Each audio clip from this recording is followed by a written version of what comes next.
The world of Bloodborne is overspilling with death.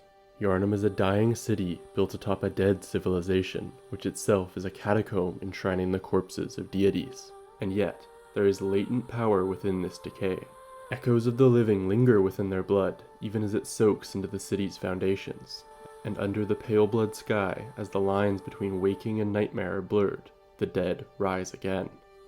Today I want to discuss the biology of death and spirituality in Bloodborne, how they interact with the nightmare and manifest in the waking world as gruesome transformations of the human form. Through this exploration, I aim to reveal some profound truths about the ritual of Mensis, the Pthumerians, and even the nature of the Great Ones themselves.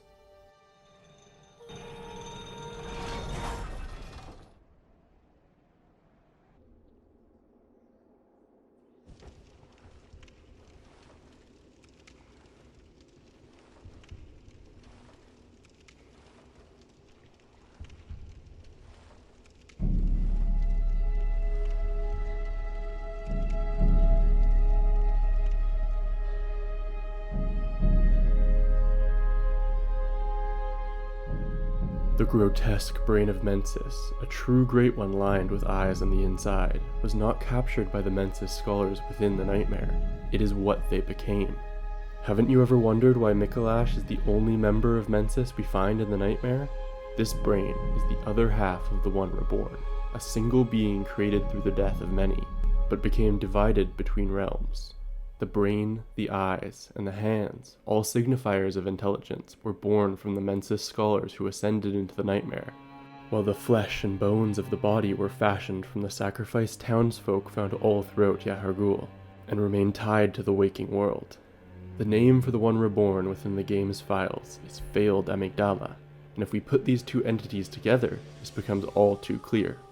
A massive, many-limbed body lacking a head, and a brain lined with eyes, sprouting hands which look so very similar to those of an amygdala, intended to be one, but created through a flawed ritual. This revelation, which I hope to convince you of throughout the rest of the video, foundationally changed the way I look at much of Bloodborne's lore, allowing so many disparate pieces of the puzzle to click into place. Eyes on the inside doesn't mean what you think.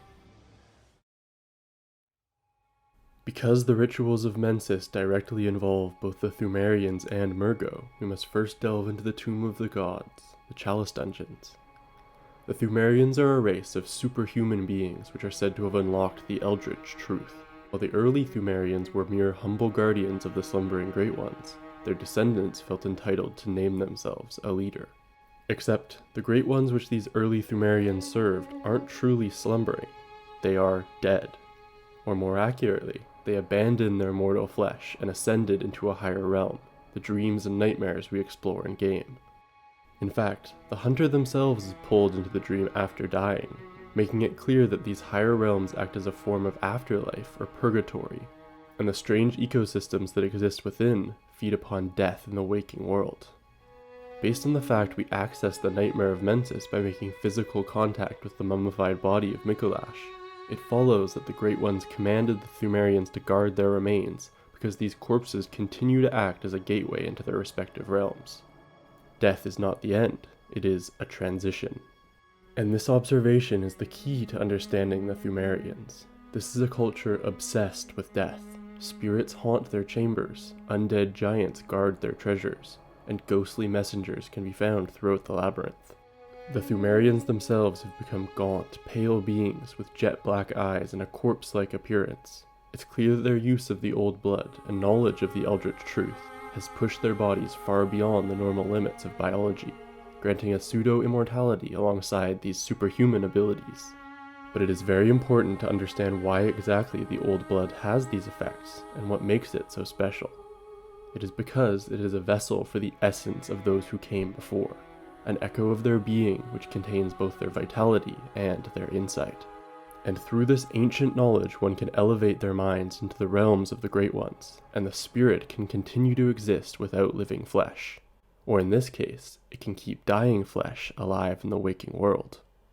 Queen Yharnam, the monarch of the Pthumerians, has ascended the furthest, and appears as a spirit in both the endless, empty realm of Rom hidden within the lake, and the nightmare of Mensis where Murgo resides. It is likely her connection to Murgo which grants her these abilities, or maybe more accurately, curses her to remain as a spirit. Her cries echo through the nightmare. Yharnam was chosen as a ruler, but her bridal gown and shackled hands show that this position entails a dark responsibility, to bear a child of blood with the Great One, Odin.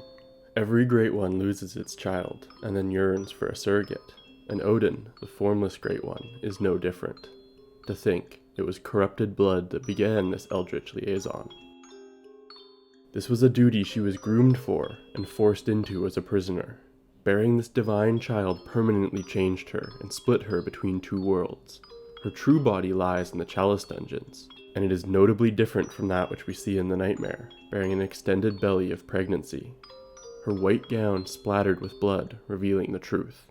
Murgo died in the womb, but as a Great One, death is not an end, and his consciousness ascended to the nightmare. Yharnam, still bound to the body of her child, was likewise trapped in the nightmare, cursed to endlessly reside within this realm.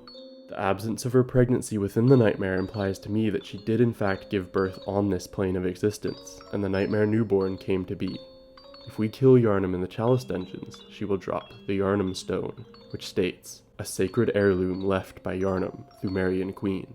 The queen lies dead, but her horrific consciousness is only asleep, and it stirs in unsettling motions. While we don't know exactly how this ritual worked, we can extrapolate from an extremely similar case in Annalise, the Vile Blood Queen. She is likewise immortal, and when killed drops an extremely similar item to the Yharnam stone, the queenly flesh. What remains of Annalise, Blood Queen of Cainhurst? This pinkish lump of flesh remains warm, as if cursed. Annalise is destined to have a child of blood, just as Yharnam did, and to accomplish this, she must consume blood dregs. The vile bloods of Cainhurst, blood-lusting hunters, see these frightful things in cold blood. They often appear in the blood of echo fiends, that is to say, the blood of hunters. Queen Annalise partakes in these blood dreg offerings so that she may one day bear the child of blood. These dregs, which are depicted to look like sperm, show that in order to conceive a child of blood, a huge amount of blood echoes must be consumed, combining the power of many into one, an idea which we will see is central to the rituals of both the Pthumerians and the School of Mensis. In fact, the only enemy which can drop these blood dregs in game are Murgo's attendants within the nightmare of Mensis.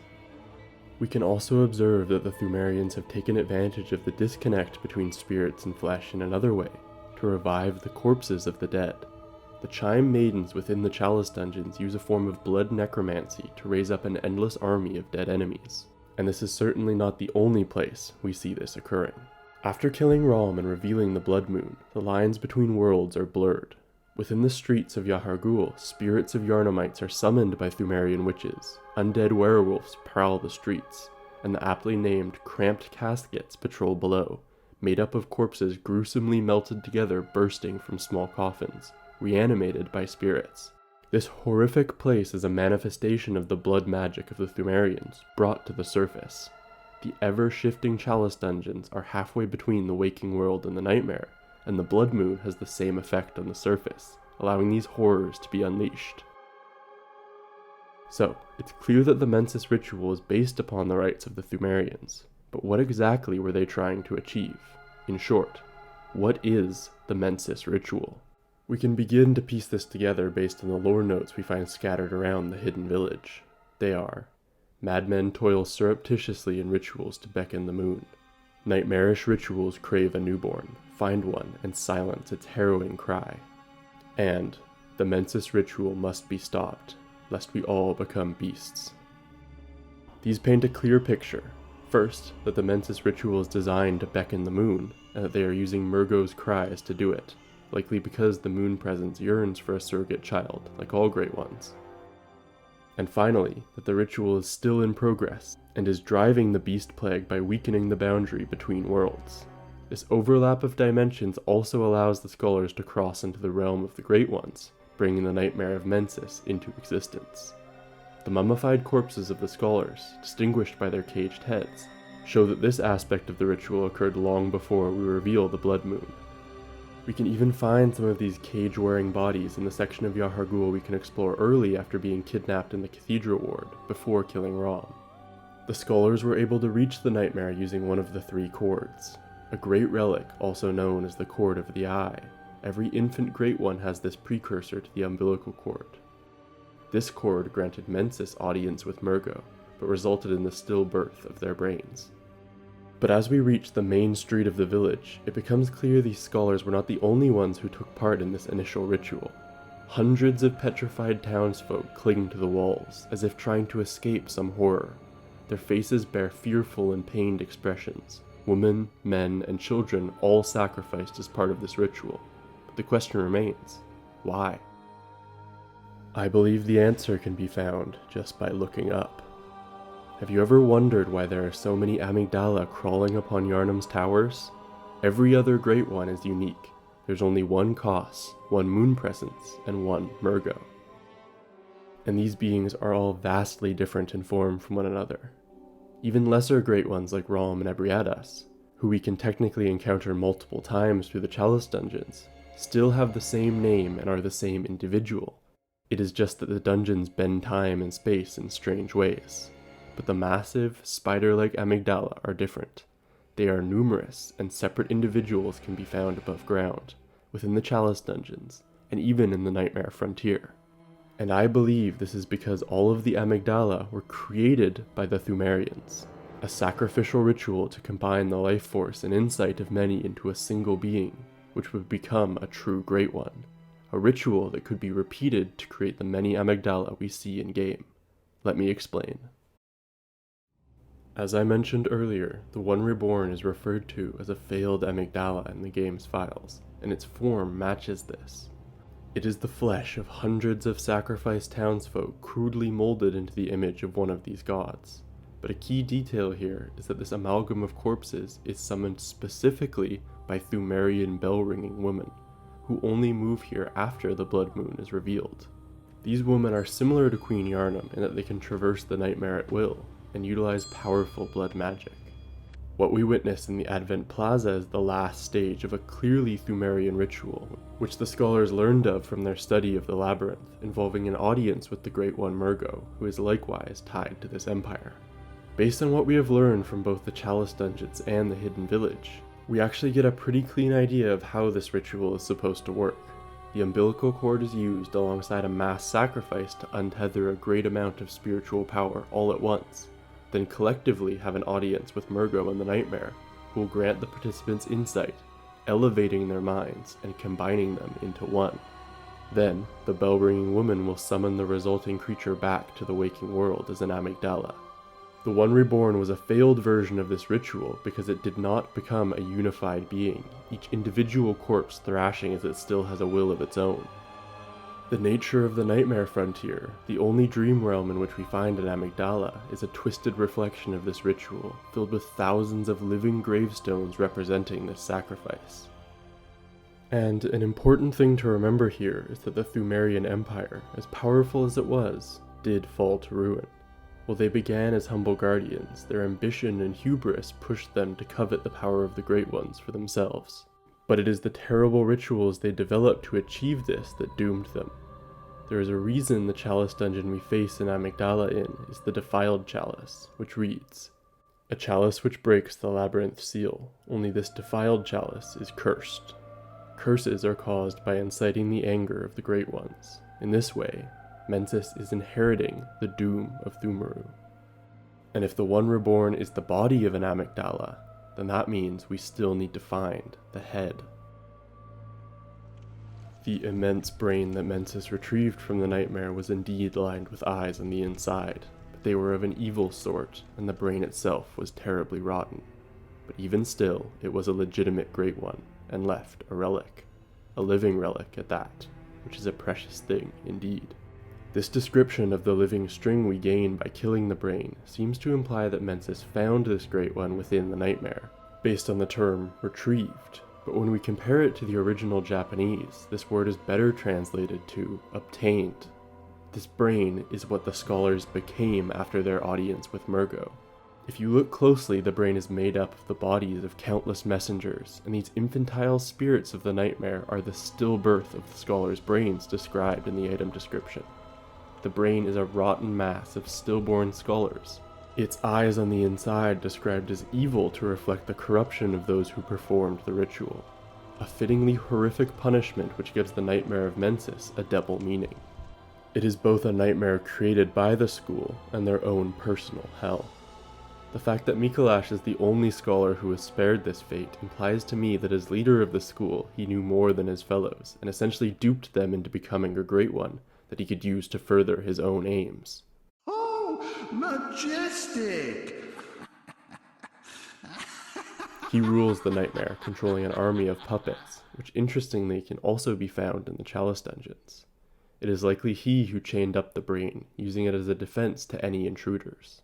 His real end goal is likely revealed by 2 more notes in the lecture hall, which read, "The nameless moon presence beckoned by Lawrence and his fellows, pale blood," and "Hunt the great ones, hunt the great ones." The brain itself does grant the moon rune when we make contact. This was always the final goal. As for why the ritual failed, I think it all comes back to the disconnect between the scholars, who were willing participants with deep knowledge of this ritual, and the townsfolk who were unknowingly sacrificed. The Pthumerians are described as an entire society which has unlocked the Eldritch truth, not just some of its individuals. Even the lowliest members of their culture have evolved through contact with these forces. They all have insight. Following the ritual, their nature would allow them to become much more unified as a whole compared to the Yarnamites, hence why the brain was separated from its body. While the writhing tendrils coming out the back of the brain could be analogues of the tentacles possessed by some Amygdala, I think it's more likely that this is the brainstem and spinal cord, where it should be attached to the neck stump of the one reborn. The fact that the brain has hands is also significant when we view it as an Amygdala, as these creatures use them to create dimensional rifts through which we are transported to the nightmare. But the hands of the brain are only attached by a thin nerve cord which is completely unable to support their weight, as if to highlight that this is an entirely non-functional organism because of its lack of a body. It can only twitch its fingers helplessly. The hand, brain, and eyes are all signifiers of intelligence. It makes sense that the scholars, who had the necessary insight to reach the nightmare, would take this form. But despite their knowledge of the ritual, it is emphasized again and again that the scholars don't actually understand what they are seeking. The end of the description of the 1/3 cord reads, "Used to gain insight, and so they say, eyes on the inside," although no one remembers what that truly entails. Eyes on the inside is taken from the Buddhist idea of a third eye, a spiritual concept which represents higher consciousness, intuition, and perception. In fact, in Japanese, insight is replaced with the word for enlightenment. Eyes on the inside is a metaphor which the scholars, both of Mensis and Bergenworth, took literally. Their laboratories are filled with eyes. Mikolash won't shut up about them. Grant us eyes, grant us eyes, plant eyes on our brains to cleanse our beastly idiocy. And the nightmare of Mensis reflects this misunderstanding. There are eyes on the walls, eyes on the brain, even eyes on the pigs. But it's not a confirmation that the scholars were right, it is a manifestation of their failure. While many of the lesser great ones have many eyes, it's notable that the most powerful, such as the moon presence and Kos, all do not. While the scholars had an audience with Murgo, they asked for eyes on the inside without truly understanding what that entailed, and the result is the almost comically grotesque transformations we can observe in the nightmare. Returning to the waking world, it's unclear who exactly is attempting to complete the Amygdala ritual in Yahar'gul, those organizing the kidnappings, and the ones who we hear chanting before the blood moon. It's possible they are servants of Mensis who did not take part in the original ritual. Regardless, it is not difficult to determine what their goal is. The one reborn drops yellow backbones, special body parts collected by the healing church. What was this gruesome bait used to lure? The additional rite rotted offering beckons ungodly forces, normally terrifying things, but also worthy prey for a special hunt. Additionally, we learn through Adela that the targets of their kidnapping are healing church saints, which are linked to another chalice ritual. The saint's wrist and hair are special materials used in a holy chalice ritual, a body part of a saint sacrificed by the healing church in their search for truth. Together with the Pthumerians, the villagers use these rites in an attempt to summon their masters. But instead, what is birthed from the moon is a mass of rotting corpses born from ignorant villagers sacrificed in the name of advancing humanity, while the ones behind it all remain chained to the nightmare. It is up to you to put an end to this madness. Thanks for watching. Let me know what you think down below, and if you enjoyed your time here, consider leaving a like and subscribing. If you want to support the channel directly, become a member by clicking the join button, and a big thank you to my current members, which are on screen right now. And, as always, I hope to see you next time.